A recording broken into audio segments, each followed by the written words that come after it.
dear students, நான் Vijay sir. எல்லாரும் எப்படி இருக்கீங்க? நல்லா இருக்கீங்களா? இந்த வீடியோல நம்ம என்ன பார்க்க போறோம் அப்படின்னா moving charges and magnetism chapter இருக்கு இல்லையா, அந்த சாப்டர் இருக்கக்கூடிய ஃபோர்சஸ், மேக்னெட்டிக் ஃபோர்சஸ், என்னென்ன முக்கியமான மேக்னெட்டிக் ஃபோர்சஸ் இருக்கு, அதோடைய ஃபார்முலா என்ன, முக்கியமான பாயிண்ட் எல்லாம் ஞாபகம் வச்சுக்கணும். ஸோ அதான் நமக்கு பிரைமரியில பார்க்க போறோம். ரைட், பார்க்க போலாம். இதுல ஃபர்ஸ்ட் வந்துட்டு magnetic force on moving charges. இதான் நம்மளுடைய முதல் அந்த ஃபோர்ஸ் டெக்ஸ்ட் புக்ல இருக்கும். இது என்ன அப்படின்னா, ஏற்கனவே ஒரு மேக்னெட்டிக் ஃபீல்டு எக்ஸ்டர்னலாக ஒரு ஃபீல்டு ப்ரெசென்ட் ஆகிருக்கும்.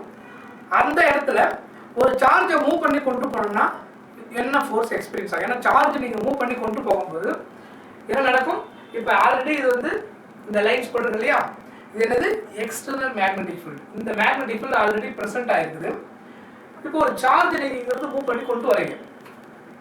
ஸோ இந்த சாப்டரோட மீனிங் என்ன? Moving charges and magnetism. அப்படின்னா என்ன அர்த்தம்? சார்ஜ் மூவ் ஆகும்போது கரண்ட் ப்ரொடியூஸ் ஆகுன்றது நம்ம என்ன சாப்டர் படிச்சிருக்கோம்? தேர்ட் சாப்டர்ல கரண்ட் எலக்ட்ரிசிட்டியில. இதுல நம்ம என்ன படிக்கிறோம்? சார்ஜ் மூவ் ஆகும்போது கரண்ட்டும் இருக்கு, அதை சுற்றி மேக்னெட்டிக் ஃபீல்டும் இருக்குது அப்படின்றது தான் இந்த சாப்டருடைய மெயின் கான்செப்ட்.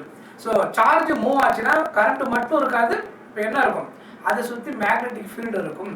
ஸோ அந்த மூவிங் சார்ஜ்னால ப்ரொடியூஸ் ஆகக்கூடிய கரண்ட், அதனால் ப்ரொடியூஸ் ஆகக்கூடிய மேக்னெட்டிக் ஃபீல்டு. ஸோ அப்போ எப்படி புரிஞ்சுக்கணும் அப்படின்னா, சார்ஜ் மூவ் ஆனால் கரண்ட்டும் இருக்கும், அதை சுற்றி மேக்னெட்டிக் ஃபீல்டு இருக்கும். அப்போ கரண்ட் இருந்தால் மேக்னெட்டிக் ஃபீல்டுன்னு சொல்லலாம், சார்ஜ் மூவ் ஆனாலும் மேக்னெட்டிக் ஃபீல்டுன்னு சொல்லலாம்.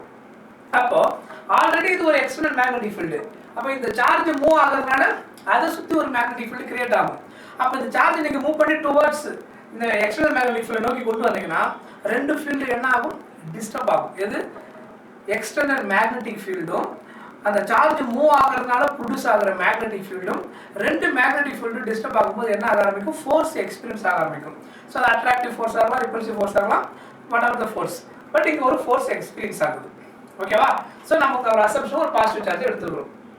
அப்போ அந்த ஃபோர்ஸ் நம்ம எப்படி கால்குலேட் பண்ணுறது, அதுதான் இந்த heading, magnetic force on moving charges. So அதுக்கான ஃபார்முலா அங்கே என்ன அப்படின்னா, F vector equal to Q into V vector cross B vector.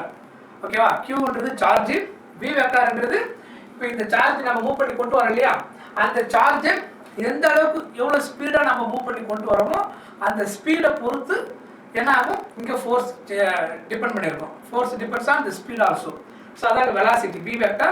அதுக்கப்புறம் இங்கே ப்ரெசென்ட் ஆகிருக்கக்கூடிய எக்ஸ்டர்னல் மேக்னெட்டிக் ஃபீல்டு, அது B vector.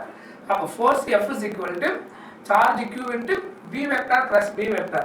இதை எக்ஸ்பேண்ட் பண்ணீங்கன்னா நமக்கு என்ன கிடைக்கும்? F is equal to Q VB sin theta.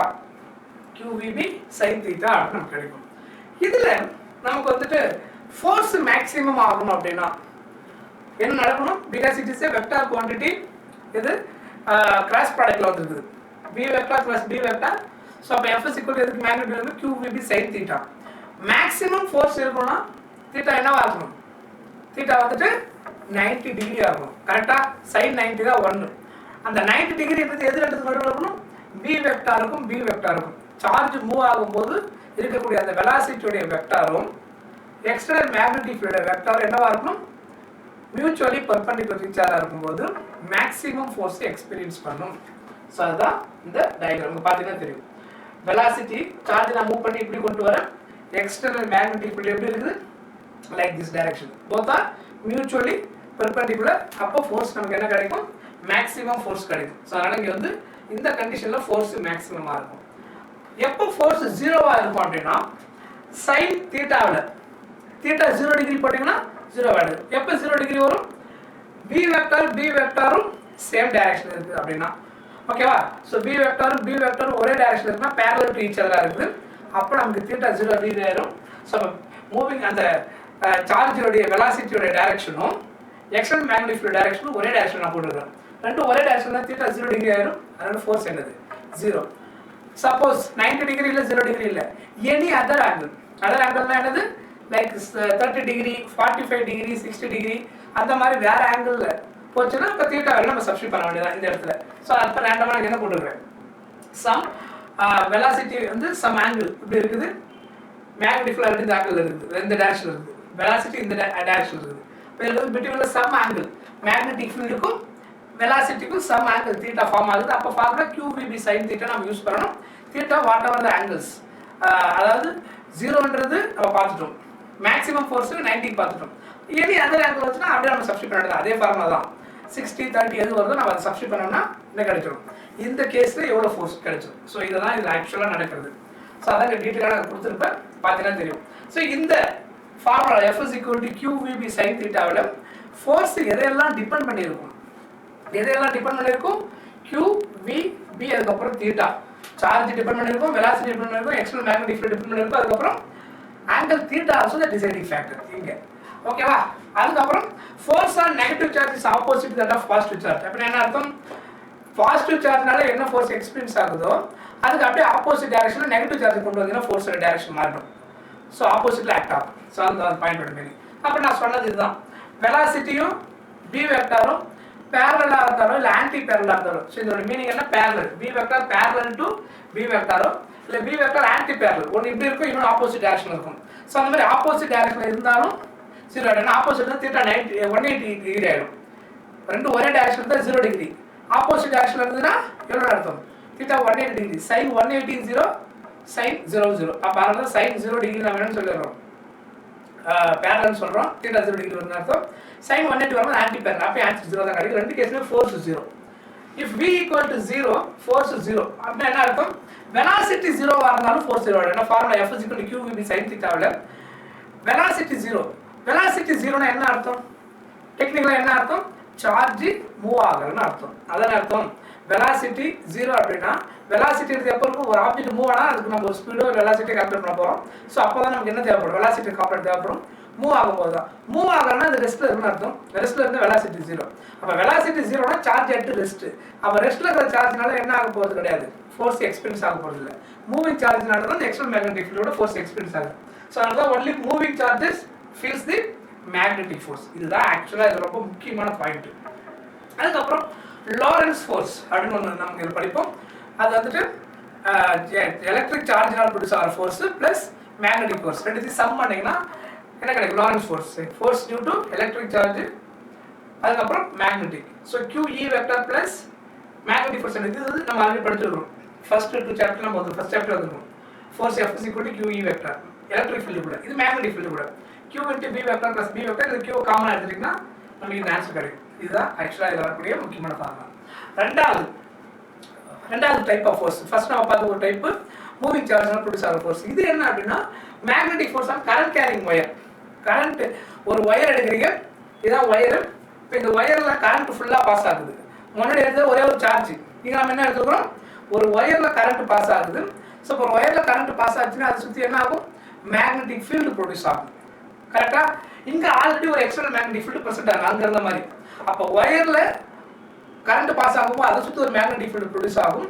Already ஒரு எக்ஸ்டர்னல் மேக்னெட்டிக் ஃபீல்டு இருக்குது. அப்போ ரெண்டு ஃபீல்டு டிஸ்டர்ப் ஆகும்போது ஃபோர்ஸ் எக்ஸ்பீரியன்ஸ் ஆகும். அந்த ஃபோர்ஸை எப்படி கண்டுபிடிக்கிறது, ஒரு ராட்ல கரண்ட் மூவ் ஆகும்போது, கண்டக்டரால் கரண்ட் மூவ் ஆகும்போது கரெக்டாக சொல்லலாம். F vector is equal to I into L vector plus B vector, மேக்னிடியூட்லேருந்து ILB sin θ. So I into L vector plus B vector அப்படின்னு வரும். சரியா, ஞாபகம் வச்சுக்கோங்க. இது வந்து கண்டக்டரால் கரண்ட் பாஸ் ஆகும்போது ப்ரொடியூஸ் ஆகிற ஃபோர்ஸ் எக்ஸ்டர்னல் ஃபீல்டு கூட I into L vector plus B vector அப்படின்னு நமக்கு கிடைக்கும். அதுக்கப்புறம் அடுத்த ஃபோர்ஸ் சாப்டர் அப்படி முக்கியமான ஃபோர்ஸ். ஏன்னா இந்த 3 டைப்ஸ் ஆஃப் ஃபோர்ஸ் இதில் மெயினாக இருக்கும். இதை பேஸ் பண்ணி நம்ம ப்ராப்ளம்ஸ் வீட்டில் ஃப்ரீக்வெண்ட்டாக கேட்டே இருப்பாங்க. ஸோ அதனால் அது கிளியராக உங்களுக்கு புரியுறதுக்கு ஈஸியாக இருக்கிற மாதிரி தான் இதில் போட்டிருக்கேன். சரியா, ஃபோர்ஸ் பிட்வீன் 2 parallel currents. இது எப்படி என்ன அப்படின்னா, 2 ஒயர் எடுத்துக்கிறோம், 2 இன்ஃபினைட் ஒயர் நம்ம எடுத்துப்போம். இந்த 2 ஒயர்லேயும் கரண்ட் பாஸ் ஆகுது. இதில் வந்து சப்போஸ் IA கரண்ட், இதில் IB கரண்ட்னா ஃபர்ஸ்ட் ஒயரில் கரண்ட் பாஸ் ஆகும், அதை சுற்றி ஒரு மேக்னெட்டிக் ஃபீல்டு கிரியேட் ஆக ஆரம்பிச்சிடும். சரியா, செகண்ட் ஒயரில் கரண்ட் பாஸ் ஆகும், அதை சுற்றி ஒரு மேக்னெட்டிக் ஃபீல்டு ப்ரொடியூஸ் ஆக ஆரம்பிக்கும். அப்போ இந்த 2 மேக்னெட்டிக் ஃபீல்டு டிஸ்டர்ப் ஆகும்போது ஃபோர்ஸ் எக்ஸ்பீரியன்ஸ் ஆகும். ஸோ நம்ம எப்படி கால்குலேட் பண்ண போகிறோம் அப்படின்னா, ஏதோ ஒரு ஒயர் IA ஒயரில் இன்ஃபினைட் ஒயரில் கரண்ட் பாஸ் ஆகுது, இது இன்ஃபினைட் ஒயர் தான். அதில் ஒரு குறிப்பிட்ட லென்த்தை மட்டும் நான் இதில் செகண்ட் ஒயரில் சூஸ் பண்ணுறேன். எது எல்னு ஒரு லென்த்து, ஒரு ஃபைனட் லென்த்து சூஸ் பண்ணுறேன். அந்த பர்டிகுலர் லென்த்தில் IA அந்த பாஸ் ஆகிற அந்த கரண்ட்னால ப்ரொடியூஸ் ஆகிற மேக்னெட்டிக் ஃபீல்டுனால இதில் எக்ஸ்பீரியன்ஸ் ஆகக்கூடிய ஃபோர்ஸ் என்ன, அது நம்ம எப்படி எழுத போகிறோம், FB. FBன்னு என்ன அர்த்தம், ஃபோர்ஸ் ஆன் B, அதாவது wire B due to wire A L லென்த்தில் அப்படின்னு அர்த்தம். ஸோ அதுக்கான ஃபார்முலா தான் இது. அதுக்கான ஃபார்முலா வந்து FBA equal to μ0 IA IB by 2πD. இந்த D என்றது distance between the 2 parallel wires. ஓகேவா? அப்போ மியூ நாட் ஐஐபின்றது அந்த டூ பாஸ் ஆகிற ரெண்டு கரண்ட்ஸோட மல்டிப்ளிகேஷன், எல்ன்றது நம்ம சூஸ் பண்ண இந்த லென்த், அப்புறம் பை 2π dன்றது distance between the two parallel wires. அதுக்கப்புறம் இதில் ஒரு இதான் ஆக்சுவலாக மெயின் ஃபார்முலா. இல்லை இன்னொரு முக்கியமான special formula force per unit லென்த்னு வரும். அப்போ நம்ம இந்த லென்த்தை என்ன பண்ணணும், மல்டிப்ளிகேஷன் டிவிஷன் கொண்டு வந்துடும். அப்போ ஃபோர்ஸ் பர் யூனிட் லென்த்னு வரும்போது இந்த ஃபார்முலா என்ன, இந்த எல் இங்கே கீழே வந்துடும். ஸோ இங்கே எழுதும் பாருங்க, FBA பை எல்ன்றது நம்ம சிம்பிளாக சொல்லுவோம். ஃபோர்ஸ் பர் யூனிட் லென்த்னு வந்துச்சுன்னா அங்கே எல் இருக்காது, mu not IIB by 2πt. So இதுதான் ஆக்சுவலாக இதில் இருக்கக்கூடிய முக்கியமான அந்த ஃபோர்ஸ். ஓகேவா? ஸோ மொத்தமாக இந்த 3 டைப்ஸ் ஆஃப் ஃபோர்ஸ் அதில் இருக்கும். ஸோ அது மூணுமே ரொம்ப ரொம்ப ரொம்ப முக்கியமான ஃபோர்ஸ். ஓகேவா? ஸோ இந்த வீடியோ இப்போ நீங்கள் பார்த்தீங்க இல்லையா, மெயினாக ஃபோர்ஸ் மட்டும் நான் மூவிங் சார்ஜஸ் மேக்னட்டிசம் அந்த ஃபோர்ஸ் மட்டும் எக்ஸ்பிளைன் பண்ணியிருக்கிறேன். அதே மாதிரி இதனுடைய மொத்த கான்செப்ட், இந்த சாப்டருடைய மொத்த கான்செப்டையும் நான் வந்துட்டு லைவ் வீடியோ எடுத்துருக்கிறேன். அதில் உங்களுக்கு ஏதாவது டவுட் இருந்தாலும் வேற கான்செப்ட் உங்களுக்கு புரியாமல் இருந்தாலும் நீங்கள் கிளியராக அண்டர்ஸ்டாண்ட் பண்ணிக்க முடியும். கம்ப்ளீட் சாப்டர் ஒன் ஷாட், அதாவது மூவிங் சார்ஜஸ் அண்ட் மேக்னட்டிசம் மொத்த சாப்டரையும் கம்ப்ளீட்டாக ஒன் ஷாட்டாக நான் எடுத்துருக்கிறேன். ஸோ அது வந்துட்டு லைவாக போயிருக்கும். சம்டைம்ஸ் சில பேர் மிஸ் பண்ணியிருந்திருப்பீங்க. யாராவது மிஸ் பண்ணியிருந்தா நீங்கள் உடனே அந்த வீடியோ போய் பார்த்துக்கலாம். ஸோ அந்த வீடியோவுடைய லிங்க்கை வந்துட்டு கீழே நான் டிஸ்கிரிப்ஷனில் ஆட் பண்ணுறேன். ஸோ அதெல்லாம் மறக்காமல் நீங்கள் போய்ட்டு அதில் பார்த்துக்கலாம். ஸோ அதுக்கப்புறம் இன்னொரு முக்கியமான விஷயம்,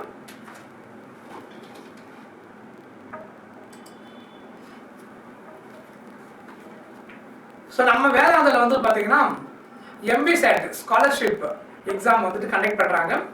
அது வந்துட்டு அந்த டெஸ்ட் கம்ப்ளீட்டாக ஃப்ரீ தான். ஓகேவா? ஸோ அந்த டெஸ்ட் வந்துட்டு எல்லா ஸ்டாண்டர்ட் ஸ்டூடெண்ட்ஸுக்குமே இருக்குது. அந்த ஸ்காலர்ஷிப் டெஸ்ட்டில் நீங்கள் வாங்குகிற ஸ்கோருக்கு ஏற்ற மாதிரி உங்களுக்கு டிஸ்கவுண்ட் இருக்கும். உங்களுக்கு ஜேஇஆ இருக்கலாம், நீட்டாக இருக்கலாம், எல்லாத்துக்குமே அந்த என்ட்ரன்ஸ் எக்ஸாம் ரொம்ப ஹெல்ப்ஃபுல்லாக இருக்கும். ஸோ அந்த டெஸ்ட் வந்து எப்போ கண்டக்ட் பண்ணுறாங்க, அதுக்கான ப்ரொசீஜர் எப்படி அப்ளை பண்ணுறதை நான் கொடுத்துருக்கேன். இப்போ நம்ம ரீசெண்டாக நம்மளுக்கு வீடியோ லைவ் வீடியோ போனாலும் சரி, இல்லை வீடியோஸ் நீங்கள் எது போனீங்களான்னு பார்த்தீங்கன்னா தெரியும். அதுக்கு கீழே வந்துட்டு மோர்னு ஒரு ஆப்ஷன் இருக்கும். ஓகேவா? அந்த வீடியோ நீங்கள் கிளிக் பண்ணிங்கன்னா இங்கே என்ரோல் இன் MBSAT 2026 ஃபார் ஃப்ரீன்னு இருக்கு பாருங்க. இதை இந்த லிங்கை கிளிக் பண்ணுங்க. கிளிக் பண்ணீங்கன்னா உங்களுக்கு இந்த பேஜ் ஓப்பன் ஆகும். தெரியுதா? ஸோ அப்படியே அதில் கீழே வந்தீங்கன்னா இதில் டீட்டெயில்ஸ் எல்லாமே கிளியராக இருக்கும். ஸோ அதில் இன்னும் நம்ம அந்த எக்ஸாம் டீட்டெயில்ஸ் அப்படின்றது இங்கே வந்தீங்கன்னா உங்களுக்கு கிளியராக தெரியும். MBSAT உடைய ஷெடியூல் இதில் கொடுத்துருக்காங்க பாருங்க. என்ன டேட் கொடுத்துருக்காங்க தெரியுதா? 30 செப்டம்பர். அதுக்கப்புறம் டெஸ்ட் டேட் பார்த்தீங்கன்னா லாஸ்ட் ரிஜிஸ்ட்ரேஷன் டேட் வந்து 30th செப்டம்பர். அதுக்கப்புறம் டெஸ்ட் டேட் வந்து 2nd, 3rd, 4th, 10th, 11th October. Result வந்துட்டு 25th அக்டோபர். ஸோ இந்த டேட்டில் தான் ஆக்சுவலாக இது நடக்குது. ஸோ இதில் மெயினாக அங்கே பார்த்தீங்கன்னா உங்களுக்கு அந்த சப்ஜெக்ட்ஸ் டீட்டெயில்ஸ் எல்லாமே இதில் கிளியராக இருக்கும். 7th to 10th இருக்குது, 11th to 12th JEE ஆஸ்பிரன்ட்ஸ், அதே மாதிரி 11th to 12th NEET ஆஸ்பிரன்ட்ஸ். So உங்களுக்கான அந்த syllabus details, number of questions எல்லாமே இதில் இருக்கும். ஸோ இதில் நீங்கள் வாங்குகிற ஸ்கோரை பொறுத்து உங்களுக்கு அந்த ஸ்காலர்ஷிப் இருக்கும்.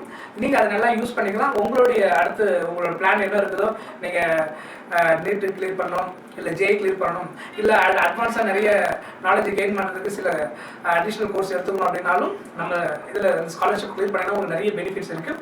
ஸோ அதனால் சீக்கிரமாக மறக்காமல் ரிஜிஸ்டர் பண்ணிக்கோங்க.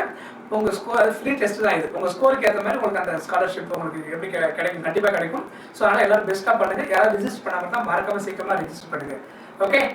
So thank you so much. By.